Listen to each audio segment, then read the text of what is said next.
can't tell me that Bad Boys 3 was not a Fast and Furious movie. You can't tell me that.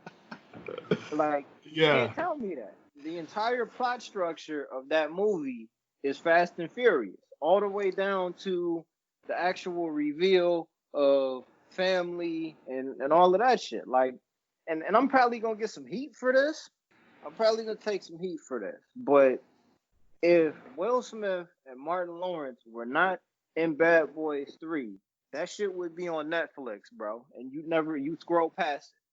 Yeah, I mean, those are the only two elements of the film that's actually worth something. Their little police squadron, their little police team.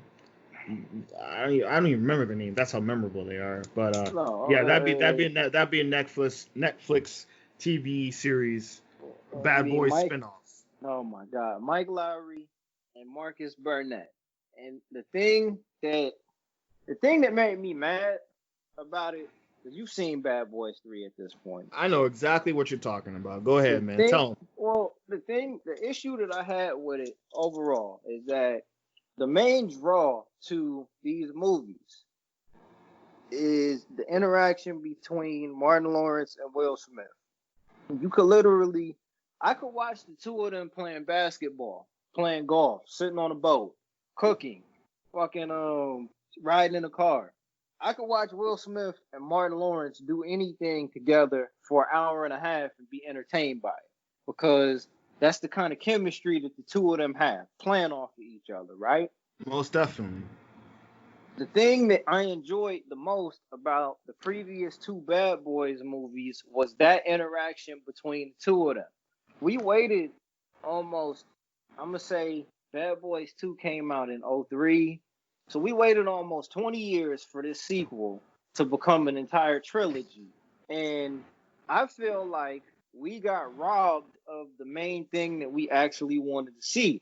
The interactions between Will Smith and Martin Lawrence, I'm not going to say that they were cut short, but in my opinion, they were limited to try to make room for all of the other stuff that they tried to get in to make it fit into that template of a modern action movie. Gonna say, and that's what, to me, that's not Bad Boys. That's not Bad Boys. That's not what it was that I wanted to see. I would have to say, in this new era, post Iron Man, post Marvel MCU, it is the new studio standard to introduce films that have the potential to be big, broad franchises where one or two attractions is not enough. You need multiple things to be linked into it, so you can have your side projects, your side series.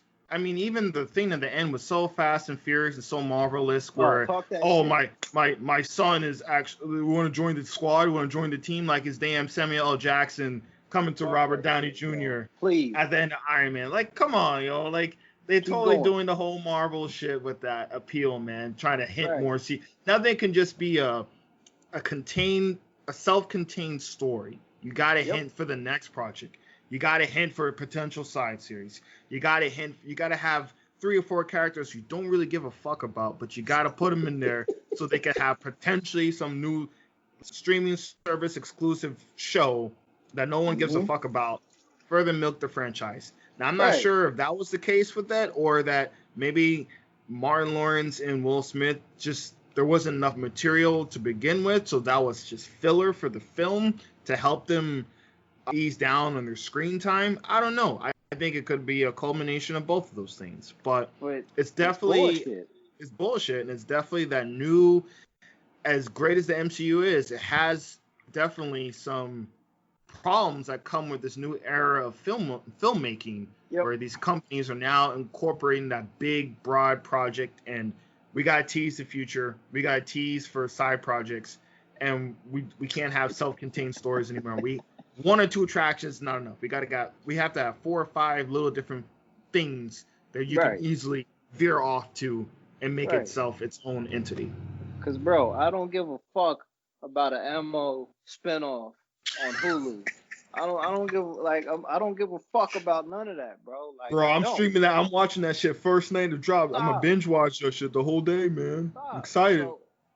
and I'm not, and again, I'm not trying to shit on it or nothing like that. But like, what story was that movie actually trying to tell? Were they trying to tell the story of these two seasoned detectives that can't let it go? Are we trying to tell the story of the end of this partnership? Are we trying to tell the story of old policing techniques versus technology leading the way in the way they carry out investigations? And Talk that shit, bro. the thing is, there was never a concrete answer as to what story was actually being told. So it ended up kind of being a little bit of a mess. Like, I enjoyed it up until the reveal of the long lost son. That took me completely out of the movie. That ruined the movie for me personally, because that took it from being like, I mean, by that point, the story of these two seasoned detectives doing actual police work in the background of everything else that was going on, that shit went completely out of the window. Because why would two Miami PD detectives be going to Mexico? Why? Why? Because we're now Fast 10, and we need we need that new action set piece to Right. Yeah. Because at least in Bad Boys 2, when they went down to Cuba, there was at least a reason that was given within the storyline. Okay, Martin Lawrence's sister, who worked with the DEA, I believe, was kidnapped by this drug lord who was also under investigation by Miami PD. You know what I'm saying? Plot wise, Bad Boys 2 made sense. It gave you a legitimate reason why two Miami PD detectives would be going to a different country pursuing a criminal, right? Maybe they should have brought Michael Bay back. I don't know, man. Oh. Oh, man. Let me take the set, bro. Wow. Oh, man. Wow. Just toss it out there like that. No, you know? no. And I mean, listen, Bad Boys 2 is probably the best movie that Michael Bay ever made. Yeah, I can definitely see that in his terms of Yeah. quality, filmmaking quality. Yep, Bad Boys 2 is the best movie he ever made. But digress, right? Like, again, for me, it's not, and I get it. The draw is seeing the two of them together. But Will Smith was in two movies in 2019 where a younger version of himself was trying to kill him. Yeah, that's facts, man. Gemini, man. And my bad, because it wasn't 2019. Bad Boys 2 came out in January. But yeah. But it seems like a year ago since we're post-COVID. Post-COVID seems like 10 years ago. It's just like, what the fuck, man? Like, I really felt a certain kind of way about that, because not every movie that comes out has to be put out to set something up down the line, right? Like, imagine if Rush Hour 4 came out, which probably won't come out.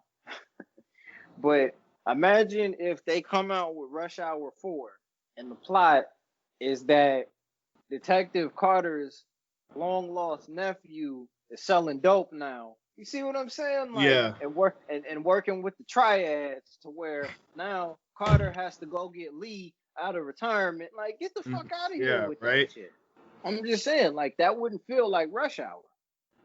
Nah. And honestly, those kind of endings basically kind of almost leave it open to where if Will Smith and Martin Lawrence didn't want to come back for another Bad Boys film, you hire that young actor who's gonna basically be on his own to try to, hey, let's do a Bad Boys 4 straight to streaming with this new guy. And he instead of Miami PD, he might be Jacksonville or Tampa. He'll send him to Tampa Bay, and he's got to go to Texas or some shit like that. And then now that actor has to carry the burden of carrying that Bad Boys branding on his back without Will Smith, without Martin Lawrence. Maybe they get a cameo in there. Who knows? Or a cameo by somebody in there.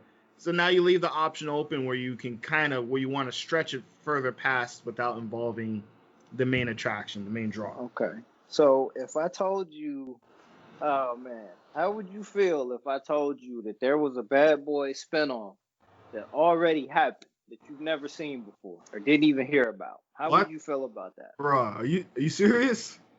I'm dead ass serious. There is a Bad Boys spinoff starring Gabrielle Union and Jessica Alba.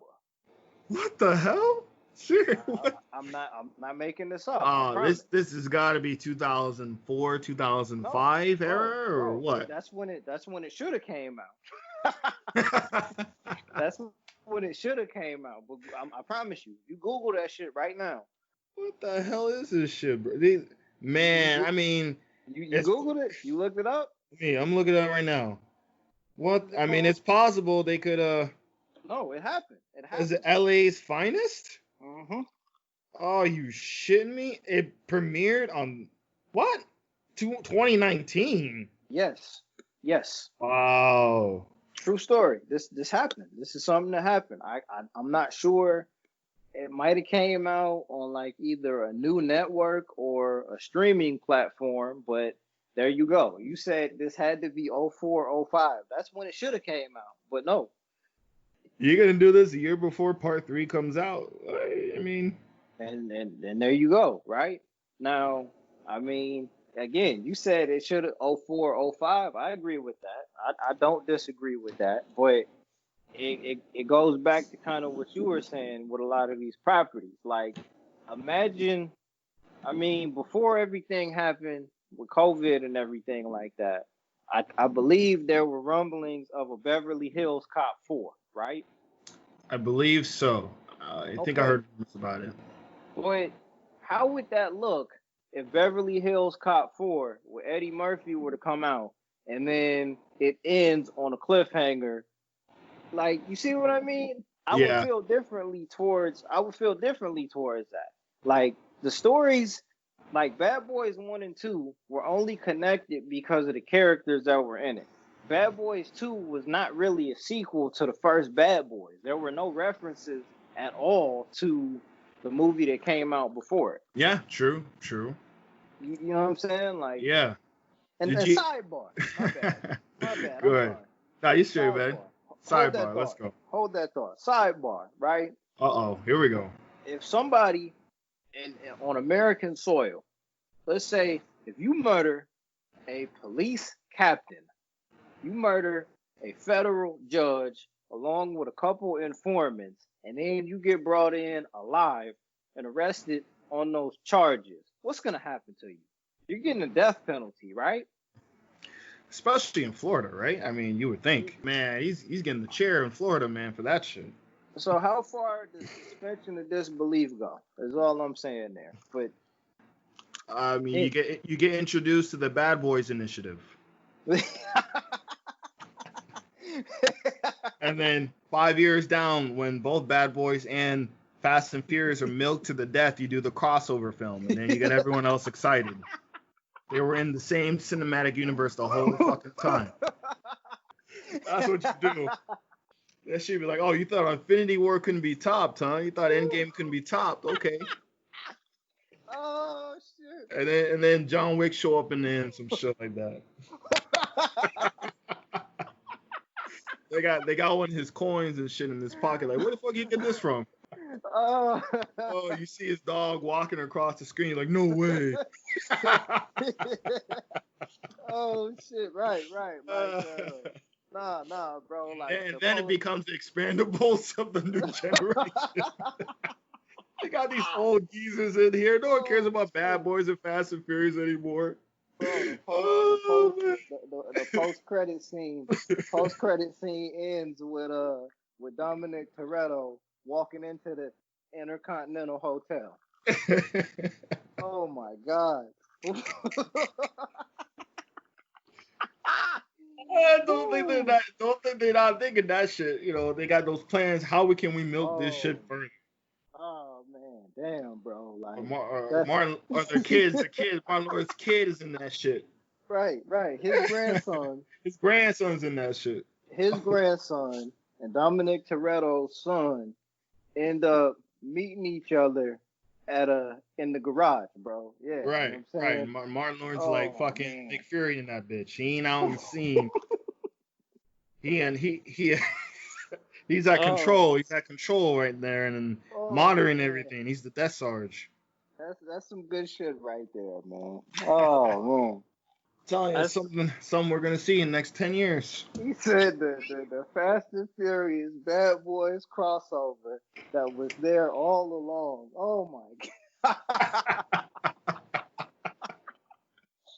Oh man, I Oh, almost oh, spit my drink out, bro. That's crazy, dog. bro, it'd be funny as hell looking back on this 5 years from now. Like, oh shit, he called that shit, yo.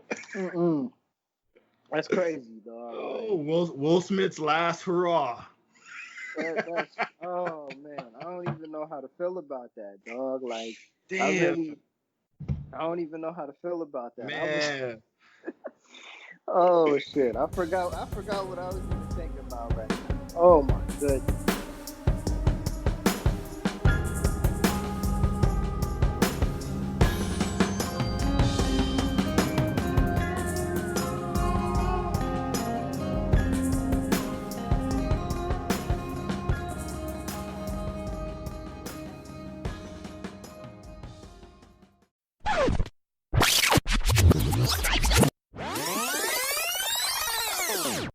A lot of these guys that are talking about go woke and go broke and never watching 007 again, like they wasn't fans of 007. These motherfuckers don't know who Timothy Dalton is, bro. They don't know who George Lazenby is. They don't know. Like, get the fuck out of here with that, man. Like, Man. y'all are bitching because you feel uncomfortable about something and you want to make it seem as though you were a hardcore day one fan because you have a platform that you can hide behind. Like, it's not a secret when it comes to this kind of shit, bro. If Like, they casted 007 as a white woman, what would the problem be? What would the conversation be?